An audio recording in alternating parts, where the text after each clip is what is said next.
Estudos mostram que no mundo, cerca de 16 a 40% das pessoas, em geral, sofrem de insônia. Em São Paulo, este número sobe para 45%. A maioria das pessoas acreditam, provavelmente, que um corpo treinado para dormir menos permita ampliar o número de horas úteis do dia, mantendo o mesmo desempenho. Mas será que isso funciona? Eu durmo 6 horas por noite e para mim não é o suficiente. Eu durmo 8 horas por noite, mas eu tomo remédio e não é suficiente. Eu durmo 5 horas por noite, não é suficiente, eu gostaria de dormir mais. Eu durmo cerca de 4 a 5 horas por dia, mas se eu pudesse eu dormiria mais também.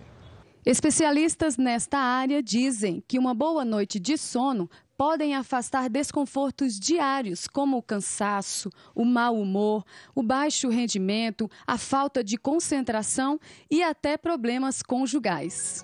Pois é, o sono é uma função essencial da vida. Do mesmo jeito que a gente precisa comer, tomar água, a gente precisa dormir. O que a gente sabe é que a nossa sociedade está dormindo cada vez menos. Em 1900, a gente dormia em média 9 horas por noite. Hoje a gente já está, em média, um pouco menos do que 7 horas por noite. Quando nós estamos dormindo, a gente tem não só um relaxamento da musculatura, mas a gente tem várias fases do sono. E todas essas fases do sono são essenciais para funções como, por exemplo, fixação de memória, secreção de hormônios. Então o sono não é uma coisa passiva que você simplesmente desligou, mas existe um monte de processos ativos que são fundamentais para o nosso organismo, para a gente estar bem no dia seguinte. Em um estudo realizado pela Universidade de Chicago, nos Estados Unidos, 11 pessoas com idades entre 18 e 27 anos foram impedidas de dormir mais de 4 horas durante 6 dias. O efeito foi assustador. No final do período, o funcionamento do organismo delas era comparado ao de uma pessoa de 60 anos de idade e os níveis de insulina eram semelhantes aos dos portadores de diabetes.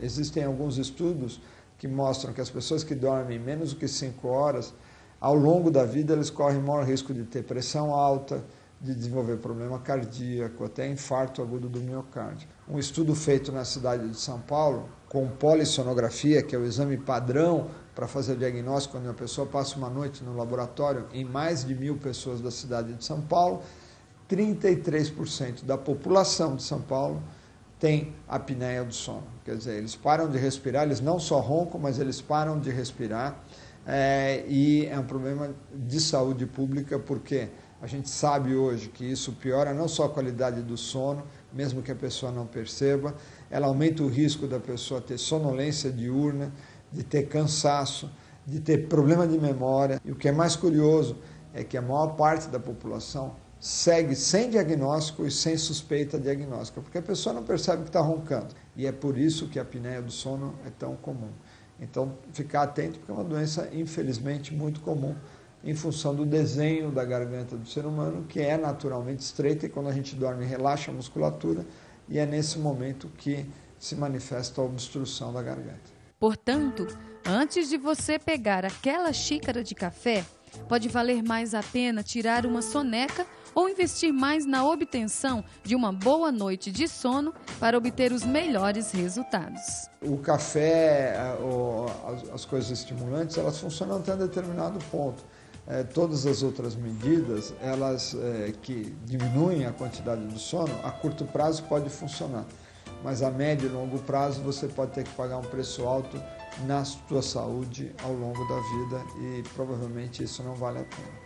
Os jovens muitas vezes não têm problema para dormir, o problema é que eles não respeitam o sono deles e eles dormem cada vez menos. Exercício físico fundamental. Antes de dormir, não adianta nada você querer fazer exercício físico 15 minutos antes de dormir, chegar pilhado em casa que você não vai conseguir dormir.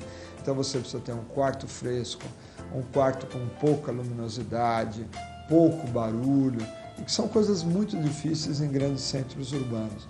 Mas a gente tem pelo menos estar atento a todo esse contexto, que é um ritual que a gente conhecia há 20, 30 anos atrás, a gente se esqueceu, porque a gente acha que tem que trabalhar até mais tarde e ficar no computador até mais tarde, e você vai acabar prejudicando a qualidade do seu sono.